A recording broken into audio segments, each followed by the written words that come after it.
Hi friends, எல்லோருக்கும் வணக்கம். எல்லோரும் எப்படி இருக்கீங்க? நல்லா இருக்கீங்களா? இன்றைக்கி நம்ம அடுத்த பாட்டு தான் பார்க்க போகிறோம். அதுக்கு முன்னாடி நீங்கள் செய்ய வேண்டியது என்ன அப்படின்னு பார்த்தீங்கன்னா, நீங்கள் நம்ம சேனலுக்கு ஃபஸ்ட் டைம் வரவங்களா இருந்தீங்கன்னா மறக்காமல் சேனலை சப்ஸ்கிரைப் பண்ணிக்கோங்க.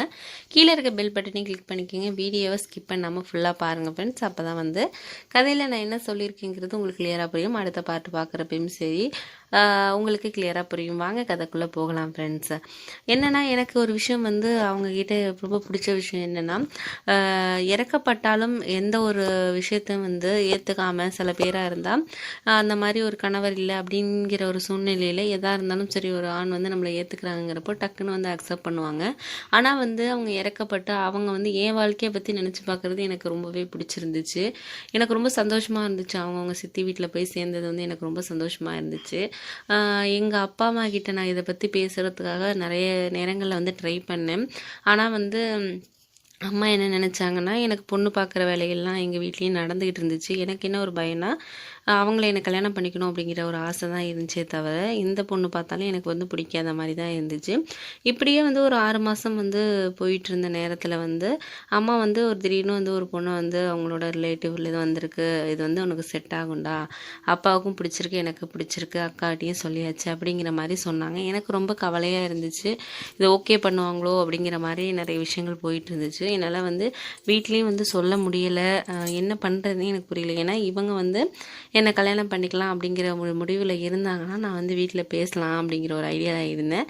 ஆனால் அவங்க என்னை ஏற்றுக்குவாங்களா இல்லை என்ன சொல்கிறாங்கங்கிறது ஒரு தயக்கத்தில் தான் போயிட்டு இருந்துச்சு. சரி அப்படின்னு சொல்லிட்டு நான் என்ன பண்ணேன்னா, அவங்களுக்கு ஃபோன் பண்ணேன். ரொம்ப நாள் கழித்து அவங்க வேலைக்கு வரத்தை நிப்பாட்டிட்டாங்க. வேணாம் அப்படின்னு சொல்லிட்டு வீட்லேயே நான் மாவு அரைச்சி கொடுக்குறது அந்த மாதிரி சித்தியோட சேர்ந்து நான் ஸ்டார்ட் பண்ண போகிறேன், நான் வேலைக்கு வரல அப்படின்னு சொன்னாங்க. நானும் அவங்கள மறக்கலை. ஆனால் எப்படி சொல்கிறது, அவங்கள திரும்ப திரும்ப போயிட்டு டிஸ்டர்ப் பண்ணுறதுக்கு எனக்கு ரொம்ப ஒரு மாதிரி கஷ்டமாக இருந்துச்சு. நம்மளால் அவங்க கஷ்டப்பட வேணாம் அப்படின்னு சொல்லிட்டு ஒதுங்கி இருந்தேன். அதுக்கப்புறம் அன்றைக்கி அவங்களுக்கு கால் பண்ணேன், எப்படி இருக்கீங்க என்னென்னு பேசினேன். நல்லா இருக்கேன், நல்லபடியாக லைஃப் போயிட்டுருக்கு அப்படிங்கிற மாதிரி தான் பேசிக்கிட்டு இருந்தாங்க. அந்த சமயத்தில் என்ன ஆச்சுன்னா, நான் அவங்கள பார்க்கணும், உங்களை நேரில் பார்க்கணும் அப்படின்னு சொன்னேன். சரி ஓகே, நான் சொல்கிற இடத்துக்கு வாங்க அப்படின்னு அவங்க சொன்னாங்க. எனக்கு ரொம்ப ஆச்சரியமாக இருந்துச்சு. பரவாயில்ல, நம்ம உடனே சொன்னோன்னே பார்க்க வரேன் அப்படின்னு சொல்கிறாங்களேன்னு ரொம்ப ஒரு சந்தோஷமாக இருந்துச்சு. அதுக்கப்புறம் நான் அவங்கள அவங்க சொன்ன இடத்துக்கு போயிட்டு நான் பார்த்தேன். முன்னாடியோட ரொம்ப ஒரு அழகாகவும் இருந்தாங்க, தெளிவாக இருந்தாங்க. முன்னாடி நிறைய குழப்பங்களோட காணப்பட்டாங்க. இப்போ அந்த மாதிரி ஒரு குழப்பம்லாம் இல்லை, நல்ல ஒரு தெளிவான மனநிலையில் இருந்தாங்க. எனக்கு ரொம்ப பிடிச்சிருந்துச்சு. அப்புறம் தான் சொன்னேன், இது மாதிரி வீட்டில் எனக்கு பொண்ணு பார்க்குறாங்க, எனக்கு திருமணம் பண்ணிக்கிட்டு அவங்கள தான் நான் கல்யாணம் பண்ணிக்கணும்னு இருக்கேன். எனக்கு அந்த பொண்ணுங்களை கல்யாணம் பண்ணிக்கிறதுல ஒரு இஷ்டமே இல்லை. இருந்தாலும் எங்கள் வீட்டில் என்னால் ஒன்றும் பேச முடியலைங்க அப்படின்னு சொன்னேன். நான் சொல்கிறேன், நீங்கள் தப்பாக நினைக்காதீங்க, உங்கள் அம்மா அப்பா எடுக்கிற முடிவை நீங்கள் ஏற்றுக்கங்க அப்படின்னு நிறைய விஷயங்கள் சொன்னாங்க. ஆனால் எனக்கு அது சரியாக வரலை. எவ்வளோ பேசினோம், நான் முடிவாக சொல்லிவிட்டேன், நான் கல்யாணம் பண்ணால் உங்களை தான் பண்ணுவேன், நீங்கள் என்ன சொன்னாலும் சரி, எத்தனை வருஷம் இருந்தாலும் நான் வெயிட் பண்ணுறேங்க அப்படின்னு சொன்னேன். சரி ஓகே, நீங்கள் இருங்க, ஒரு 2 டேஸில் நானே உங்களுக்கு ஃபோன் பண்ணுறேன் அப்படின்னு சொன்னாங்க.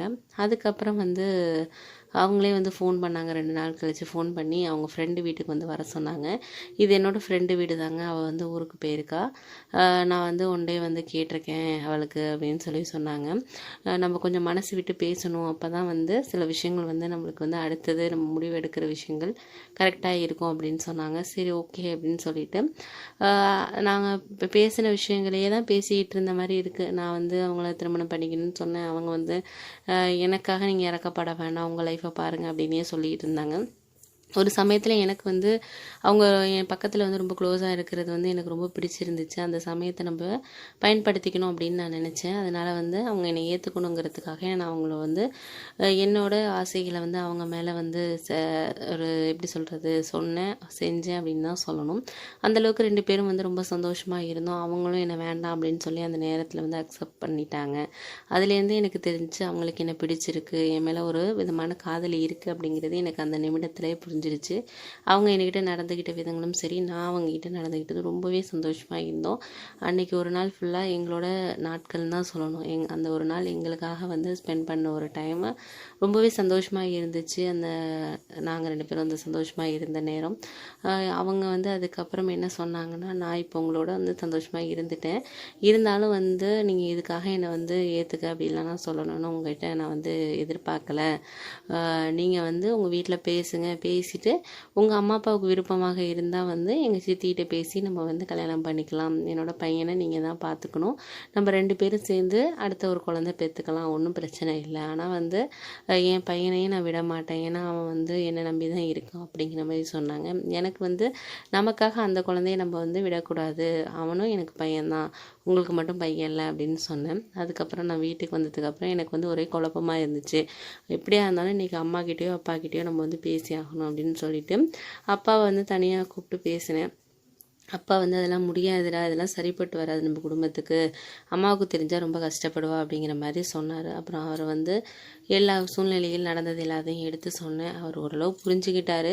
இருந்தாலும் அம்மா என்ன சொல்லுவாங்கங்கிற மனநிலையில் தான் இருந்தார். அப்புறம் அம்மாக்கிட்டேயும் வந்து 2 பேரும் நானும் அப்பாவும் சேர்ந்து பேசினோம். அதெல்லாம் வந்து சரிப்பட்டு வருமாடா, ஏன்டா இப்படி பண்ணுற, உன்னை நம்பினத்துக்கு இந்த மாதிரி பண்ணுறீ அப்படின்னு சொல்லிட்டு அம்மா ரொம்ப கோவப்பட்டாங்க.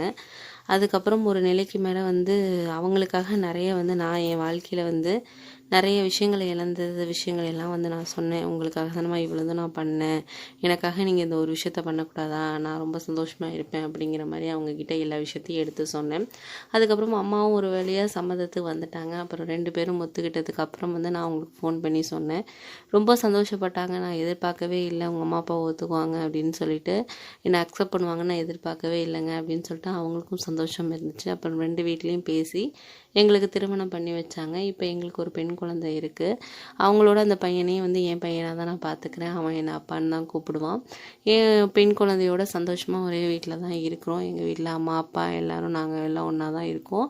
அவங்க தனியாக வந்து ஒரு ஸ்மால் பிஸ்னஸ் பண்ணிகிட்ருக்காங்க. நானும் வந்து ஒரு பெரிய ஆர்டர் எடுத்து அதில் பிஸ்னஸ் பண்ணிகிட்ருக்கேன். நல்லபடியாக போயிட்டுருக்கு எங்கள் லைஃபு. அவங்களும் ஒரு சந்தோஷமாக இருக்காங்க, நானும் சந்தோஷமாக இருக்காங்க. அதாவது எதனால் இந்த விஷயத்த நான் வந்து இந்த கதையை சொல்கிறேன்னு பார்த்தீங்கன்னா, எல்லாருமே வந்து ஒரு வாழ்க்கையில் வந்து ஒரு கல்யாண வாழ்க்கையில் தோல்வி அடைஞ்சிருக்கலாம். அவங்க வாழ்க்கையில் சக்ஸஸ் ஆனாலும் அவங்களோட மேரேஜ் லைஃப்ங்கிறது ஒரு கேள்விக்குறியாக தான் இருக்கும். அந்த மாதிரி ஒரு நேரத்தில் ஒரு கேள்விக்குறியாக இருக்கிற அந்த நேரத்தை வந்து அவங்கள நம்ம வந்து தட்டி கழிக்காமல் நம்ம அவங்கள ஏற்றுக்கிட்டோன்னா அவங்களுக்கும் ஒரு லைஃப் நம்மளால் கிடைக்குங்கிறதுக்கு தான் இந்த கதை உங்களுக்காக. இந்த கதை பிடிச்சிருந்துச்சுன்னா கதைக்கு லைக் பண்ணிவிடுங்க, வீடியோவை ஷேர் பண்ணிவிடுங்க.